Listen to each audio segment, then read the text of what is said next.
This is kind of where we left off on Friday. What the educational goal is of the book here is when you're looking at a research article or a journal article or something in popular media, to think carefully about whether they're making an association claim or they're making a causal claim. And here's some words that they're looking at. And the reason for this, for doing this, is the average person on the street frequently interprets an association claim as if it's causal. So, and all you're looking at is there's an association. And I try to make the hopefully somewhat humorous point that best seats right up front. Point that there's a negative correlation between the number of jackasses in accounting and very low professors.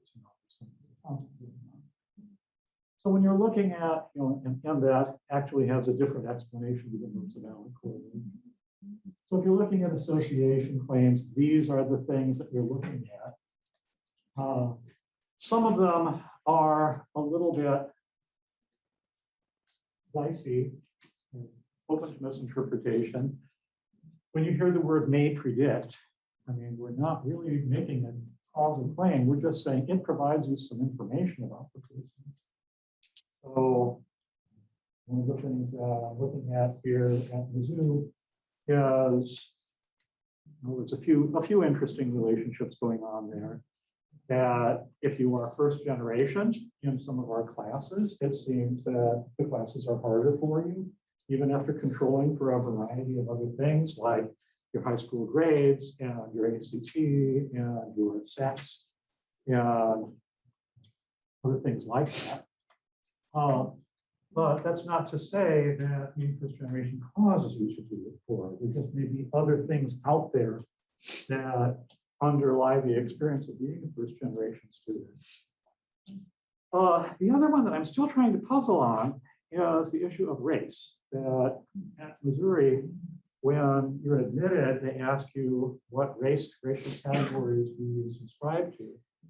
And the general practice has been to look at the white students and the Hispanic students and the Black students and so forth. And if you tick multiracial categories, we generally put you in the smallest frequency group. So for example, a number of students self-identify as being both Black and white.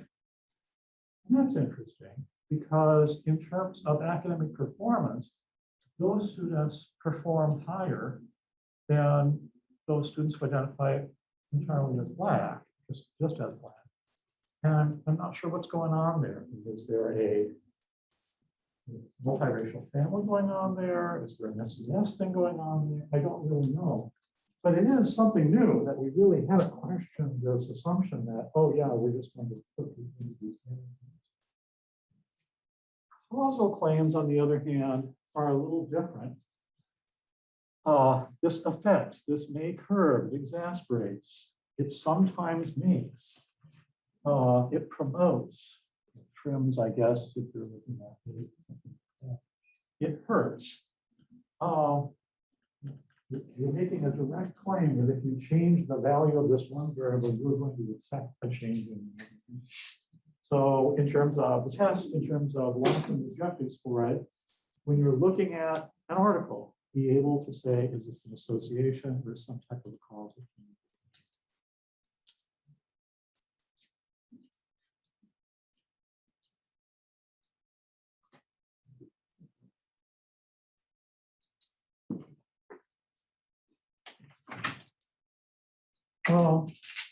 And then sometimes you'll read things in papers. And sometimes these things are extra. Maybe in my life, the thing that I realized is I have a lot of people who I'm friends with from my high school in Strawberry Point, Iowa. And they're always encouraging me to educate myself. There's this doctor who said, the latest one was hydroxychloroquine. It was really a good medication for treating COVID. And they're a doctor. YouTube, put anything up on there. Many information sources we have are similarly just as dubious as YouTube videos. And these claims are not necessarily based on research. So I think I mentioned before, Dr. Ruth Westheimer is a doctor. Should you take Dr. Ruth's advice? Well, perhaps not. I think Dr. Ruth tries to inform herself about what the trends are, but her PhD is in English. Similarly, there are Congress people who make a great deal of the fact that they are medical experts, but they're optometrists and really are not informed on pandemics. Some of the claims, experts could get on and say things, and those claims could be their own experience with all of the biases that personal experiences have, their intuition, or I'm a doctor, and therefore you should listen to me. So when you're looking at that, this becomes an issue of, not only do you listen to what an expert says, but you need to figure out if that expert is functioning as an expert, if you are getting some sense of expertise from. So what we've got here, this is a big picture. When you're looking at frequency claims, if I'm making claims about how grades are, or the risk of getting a D or a W in a class as a function of race, how representative is the population that we have of people to the population that we wish to infer. We had a little bit of unpleasantness on the Missouri campus in the year 2015. This led to a dramatic reduction in enrollments of minorities. Is it a fair thing to try to take that data and carry it forward? Parenthetical note, because everyone else is throwing these things out, and it's not the same. There's association claims. You can also make some questions about that. And we can interrogate causal claims. And kind of me being me, there's other ways to be skeptical about research. Now, here are some terms for your flashcards. In other words, remember, if you're a little bit like a parent, I want you all to do well in this class. So one of the things that comes out about this book and in the inquisitives and so forth is those key terms at the end of the chapter. You need to know what those things are. And as you're looking at them, if you're a little fuzzy about it, if you need to explain it to somebody else, go back into the book and find where those terms are mentioned. So there's an index in the back. Sometimes you'll actually have to go back and dig yourself as to what related topics you get that. But our terms are construct validity, external validity, statistical validity, and internal validity. So,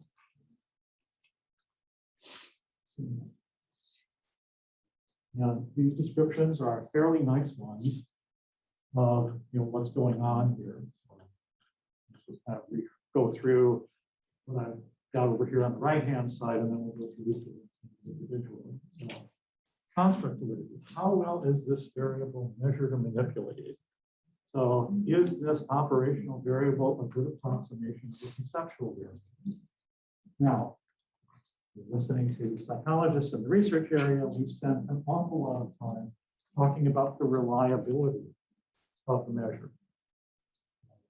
Looking at, say, measure of implicit bias on the internet, that has a reliability of around 0.6.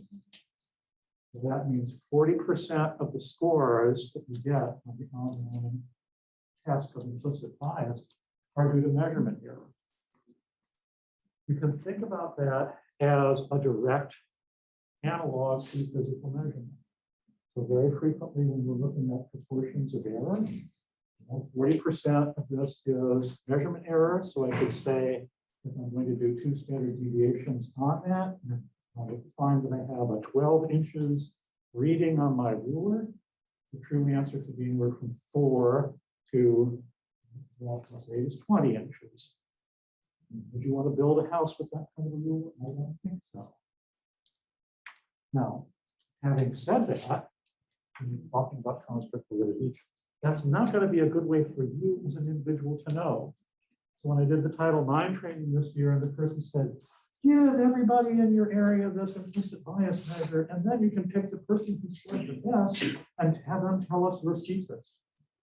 That's probably a really bad use of the instrument. However, a very unreliable measure could be very useful if you're looking at a large population of people. If I'm going to look at the mean of the United States or the mean of the entire state, I could gather a lot of observations across people. And in the aggregate, even each individual rating is pretty unreliable. You really get a pretty good estimate. This is why, for example, if you're looking at large-scale polls or surveys or epidemiological work, like the Newsark study, those measures are not terribly reliable. You wouldn't want to say, I therefore think this person is depressed based on their scores on my measure. You need a formal psychiatric evaluation for that. However, if you're looking at the entire population in aggregate, it's okay.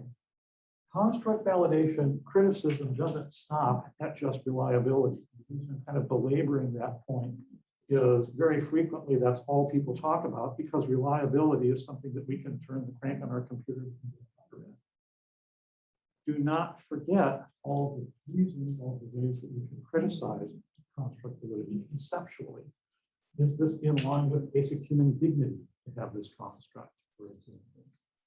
Is it a moral thing? Is this going to be a productive research program? Is this going to lead to studies that will generate more hypotheses? Or is it fairly sterile?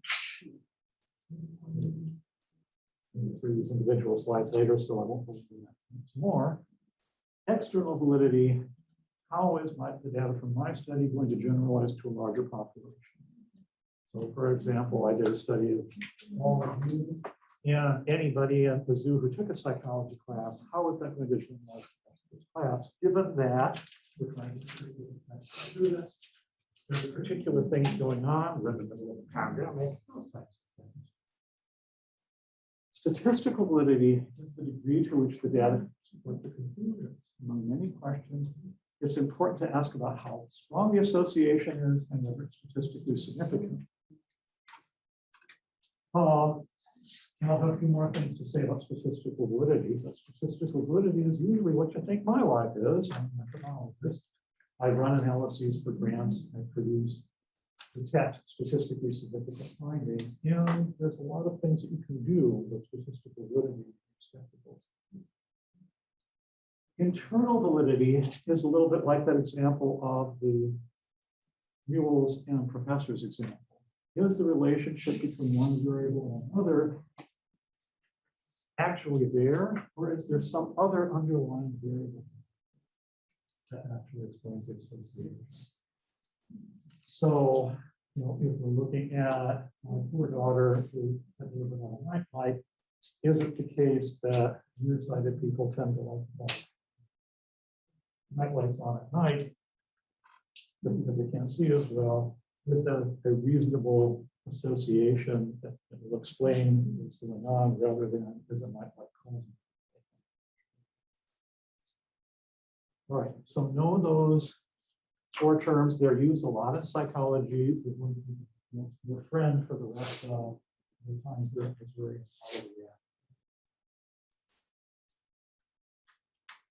So if we've got frequency claims, these are the three things that we're most often looking at. Construct validity, yes, if you're looking at this body of data and you say, for example, this is how many drinks Missouri students say they're drinking on a Friday night, is that actually a measure of how much alcohol actually gets consumed? That's an example. Well, I told you before, one of the things that we look at Missouri is 21st birthday drinking. And it's not actually a good measure of how much alcohol is actually consumed, because we know from actually sneaking in and doing assays in the taverns here, the people who are providing alcohol are generally short-shotting. So they're not getting that much, as much alcohol as they think. You can also take a look at the external validity of the data. So this is why, for example, we criticize introductory psychology student research, because we really don't know to what extent this generalizes to people in general. I mean, you are all highly educated, verbal people living often in the freshman year, living away from home for the first time, undergoing a significant amount of stress.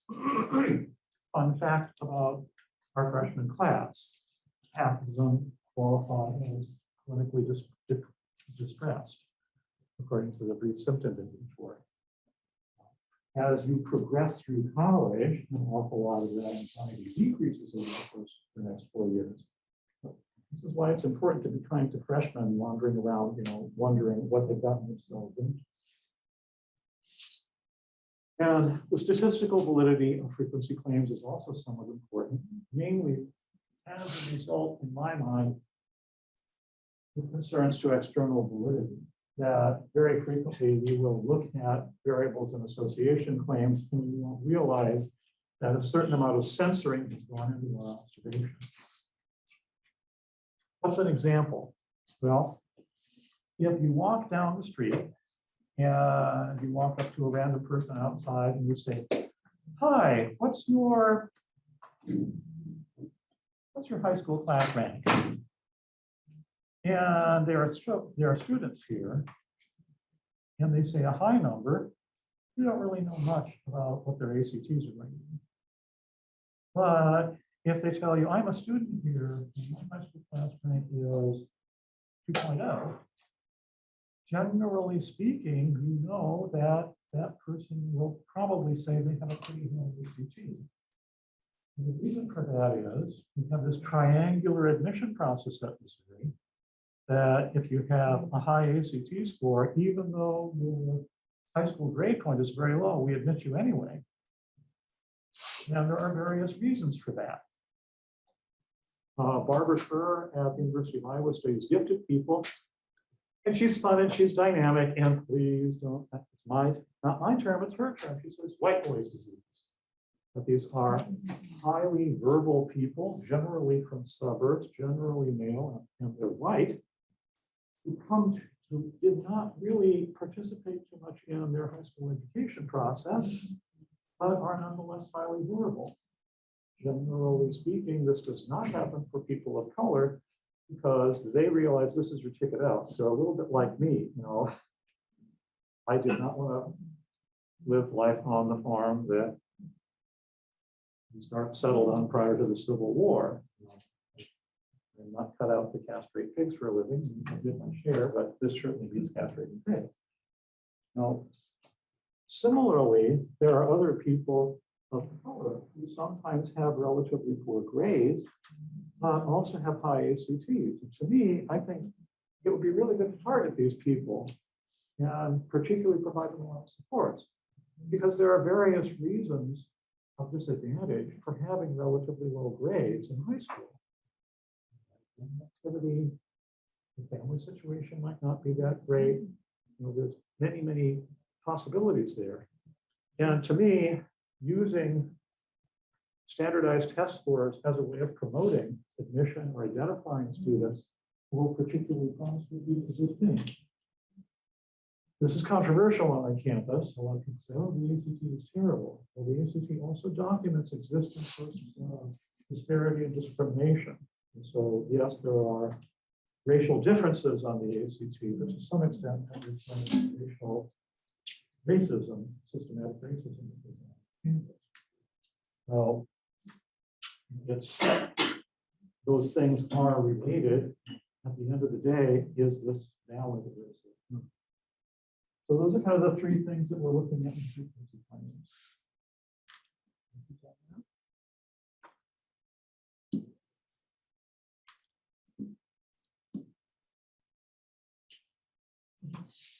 Sometimes we're looking at association claims.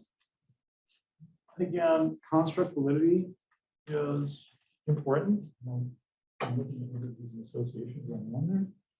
External validity and association claims is also an issue. As I just indicated in the example, stepping back away from just frequency claims, if there is an association between, say, high school class rank and how you do in class, do we really know that that's going to generalize to the next year or not? And similarly, in terms of statistical validity, given that censoring has gone on a lot of our variables, is what we're looking at actually out there in the population, or is it an artifact of the population we're looking at? So if you're looking at an association claim, I'm not going into the causal part of the moment, but if you're saying, I did a study of MU students, therefore, this is how I want to next year treat admission policies among high school students who apply to the university, that's a completely different population. It may not be extremely valid to generalize to that. Similarly, a lot of the criticisms that we get from the University of Missouri research we do is, that's the story at Missouri. Does it actually mean what's going on in Los Angeles, in Massachusetts? Whether the aim is significantly different, the student population. Another kind of fun fact when I was doing research at the University of Iowa, Social Security number was negatively correlated with the ACT score. That's rather odd, but Social Security numbers are not assigned at random. They are assigned on the basis of geographic location. So my wife is from Massachusetts, has a very low number. Mine starts with 479. My son was adopted from China. His starts with the number 9. But those are kind of, it's a testament to who we would transfer into the University of Iowa, which is an association.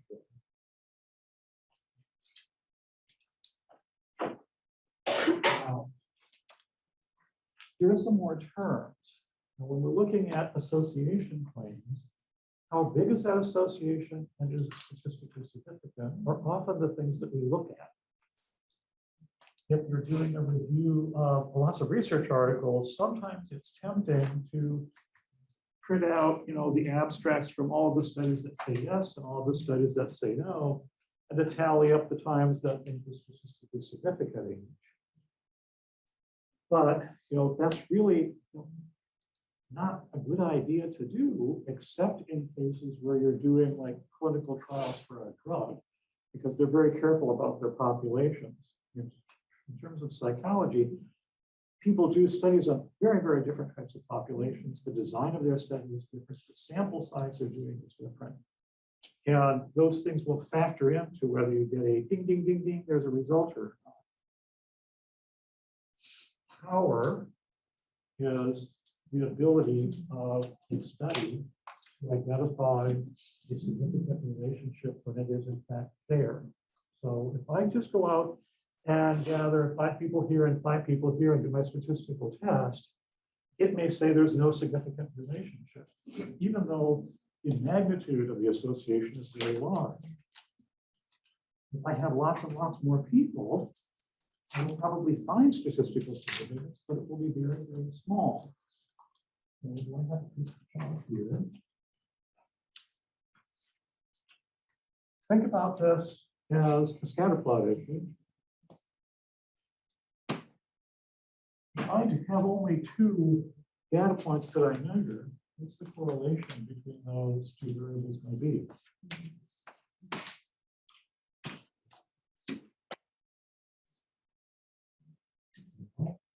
I mean, it's for sure going to be positive. Good. We can draw a line right through it. Do I have any measurement error in this? Is my prediction perfect?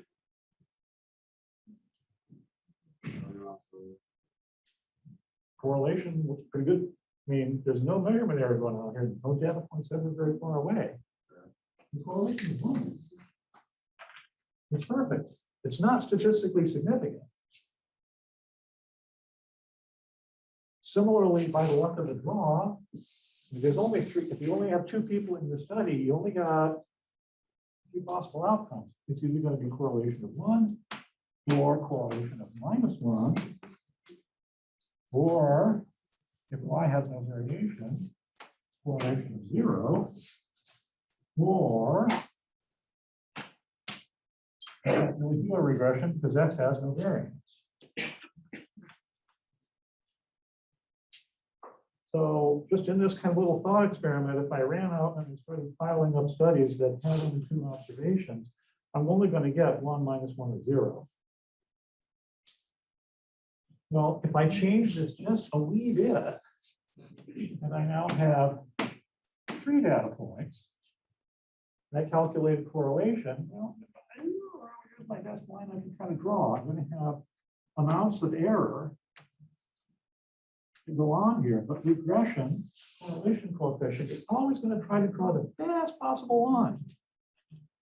So if I have smaller numbers of people, even if the correlation in the population is 0, I'm going to observe correlations that are fairly large. It won't be 1 and -1, but you're going to see things like 0.8, -0.8, 0.6, -0.6. As I was walking, all kind of doing my geriatric running on the campus today, I saw all the Gideons were out trying to hand you Bibles. And I saw there were people in the speaker circle. So Brother Jed and Sister Cindy, they come out in the spring and they have their stock stories to sort of impress on you the evils of secular humanism and university life. I have a story about how a graduate student lost her job due to this phenomenon. She was working as a teaching assistant for a professor. Yeah, they gathered 40 or 50 observations. Yeah, she wanted to do a good job, so she tallied that up and presented it at the research lab and said, oh, my correlation here between my two variables is 0.8. The advisor got really excited about that. Said, wow, great. We should submit an abstract to a conference. We need to get this out. But we don't really have that many people, so gather some more people. And she did that. And the next week, when more data were in, the correlation was 0.65, I believe. That's not really as exciting. Anderson, are you sure you're doing the data collection right? And we gathered more data, and the next week it was 0.45. And the week after that, the correlation was 0.3. At which point the advisor said, I have really serious doubts about your ability to do research, and she was dismissed from the program. Well, this action was entirely awful and due to an ignorance of how this phenomenon that we just talked about works. The more data you have, the less regression is able to capitalize on chance, the more your correlation goes to the real population value. This phenomenon has a term, it's called shrinkage.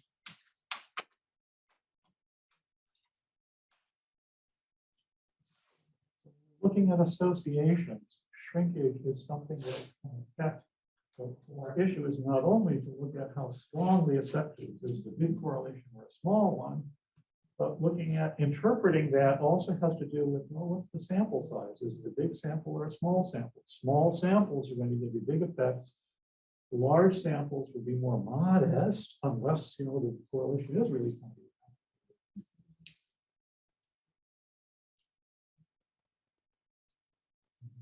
We set our decision about significance based on alpha, and I'm assuming we know what alpha is. Alpha is the probability of declaring a null effect.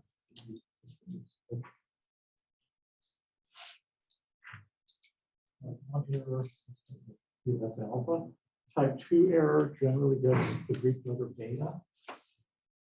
And that's the probability of declaring something to be not significant. And in fact, it is significant.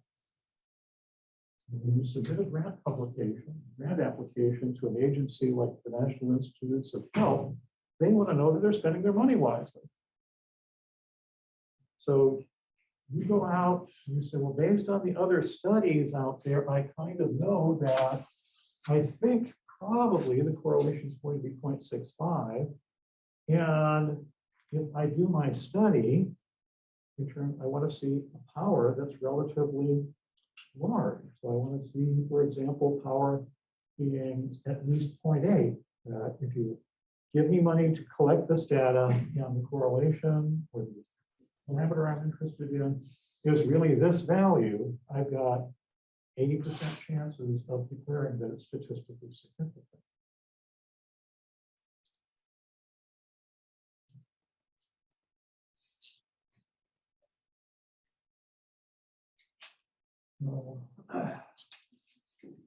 Here is kind of pulling it all together. If we're looking at frequency claims and we're looking at Frequency claims are generally based on a survey, and you can do other kinds of polls like that as well, like transcripts analysis. Association claims are usually a correlational study. Is there some kind of a correlation going on here? And if you're looking at a causal claim, it's got to be supported by some kind of an experiment. Yeah. So for the type 1 error, is that like the shrinkage? Is that what you were talking about? Well, no. Type 1 error is the odds of saying there's a difference here, but really there is no difference out here. Okay. So if I had an entire population of people and the real correlation was 0, if I set my alpha to be 0.5, if I said, well, what kind of a study would give me an alpha 0.5? 1 in 20 times, I'm going to say, oh, there's a relationship here, but I was wrong because the real correlation is 0. So let's go back and rehearse type 2 error. Well, out here, in the population as a whole with all of my people, there's an association going on. It's positive. But sometimes when I'm looking at this, I will end up saying, oh, actually, the particular data points I selected give me an estimated correlation of 0, even though really in our population, there's a positive association. So type 2 error is saying there's no results, but in fact, there is an effect. Where 1 minus that error is power. Let's look it up. So, Okay. fortune favors the brave. Okay. Any other questions? I don't have any more dollars, but.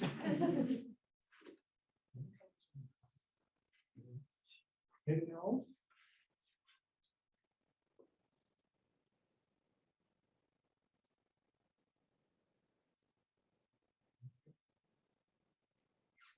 If I'm making a causal claim, generally speaking, I need an experimental study. It helps to be able to assign people to experimental and control, because none of the other threats to my claim can be at work, given that it was a random coin flip that decided if you were in the experimental or control condition. Other types of experiments that we can do maybe are observational. And this is the point where I want you to know a little bit more than what the book is saying. If I'm able to look at a variable like the human genome, maybe, and study how that gets transmitted, maybe I do have some stronger belief in talking about what this association is. I think it's from your YouTube tab. I'm sorry.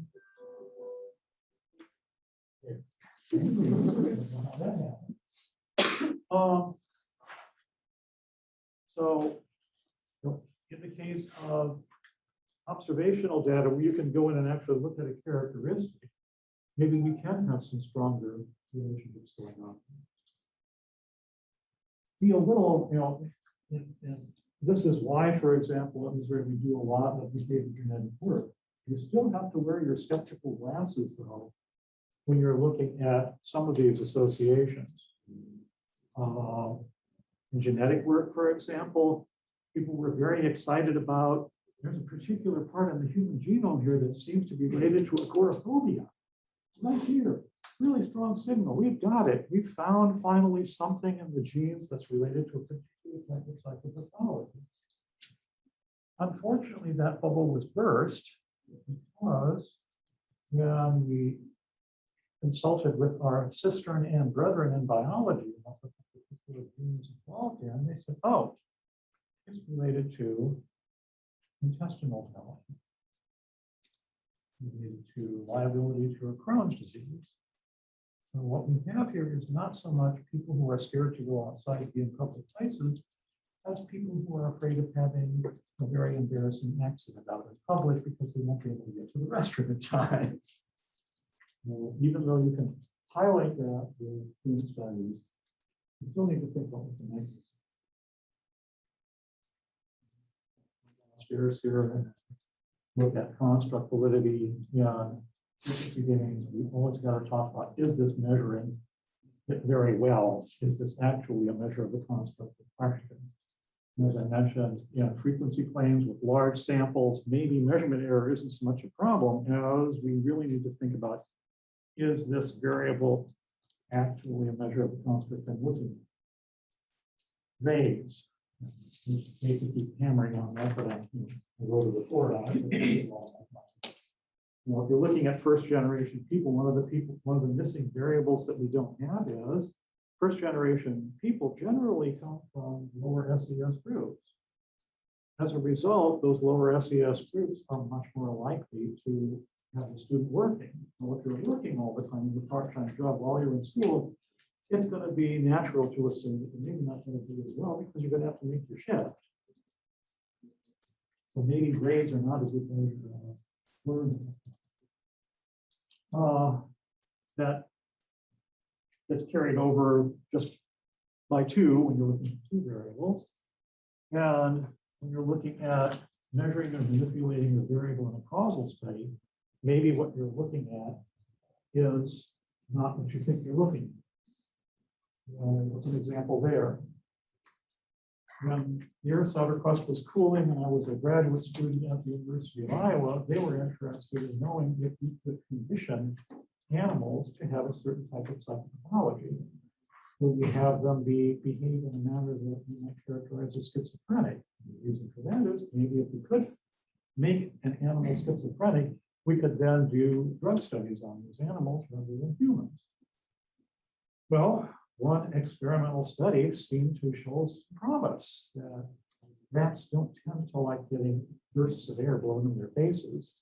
And there was one study that said, oh, wow, you can actually make rats behave really crazy by giving them repeated bursts of air to the face. They're doing all kinds of crazy things in the little box.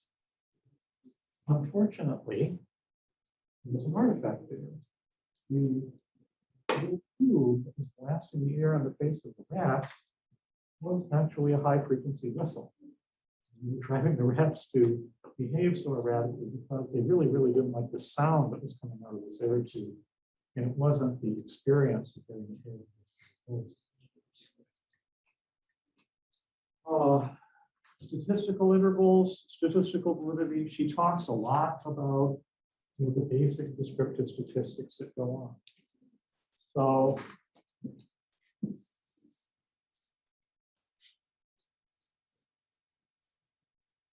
one of the funny things about my life is statistics is taught poorly often.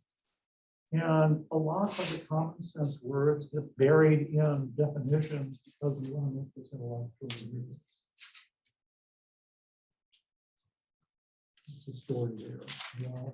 First day that I was taking classes at the University of Minnesota, we were all sitting in there. Statistics class had 54 people in it,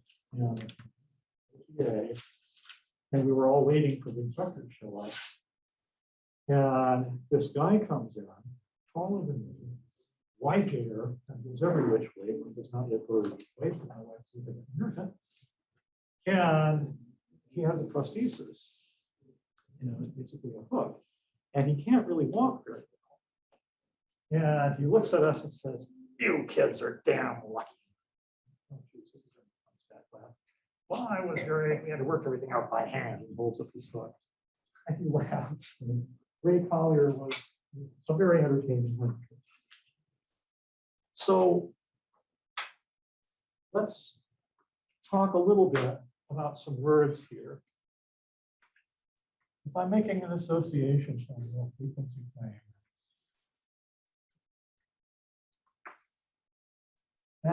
that came from something that had a mean and a standard deviation. The standard deviation is the average amount of variation in the data. High standard deviations mean the scores are very spread out, and low standard deviations mean they're very narrow. Standard deviation is equal to whatever a person's score is minus the mean divided by the sample size minus 1, the square root of that. Now, sometimes I might be interested in looking at a study that I do. Now, my particular study is going to have a mean as well. And I might be interested in looking at the variation of a statistic, in this case, the sample mean, if I were to do my study over and over and over again. Well, this thing also has this distribution from what we have in my study over and over again, has a mean, and it also has a standard deviation. But the standard deviation of the mean of my study is going to be smaller than the standard deviation of individual people in the parent population.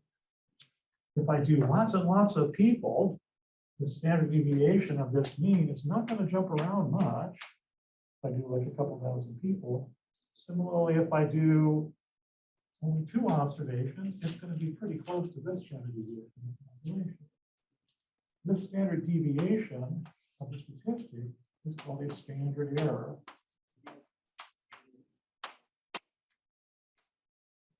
And that's all that fancy word means.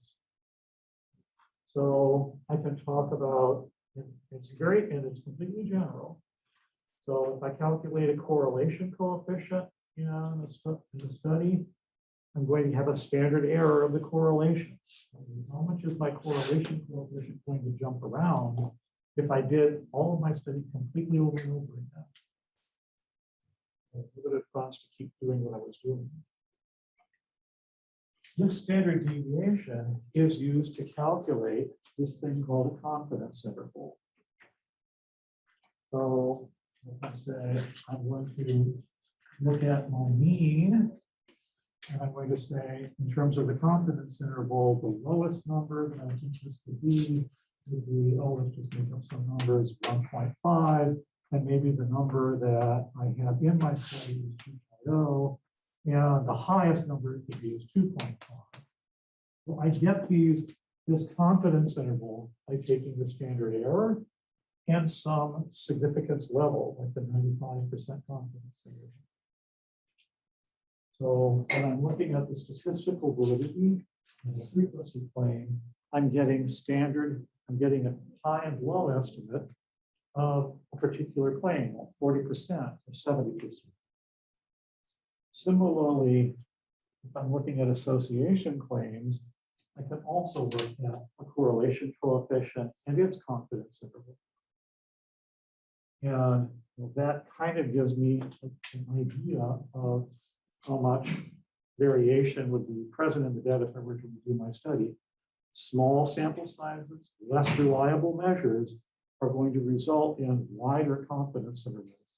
Large sample sizes or using very precise measurement is going to give me a very nice tight band around that confidence interval.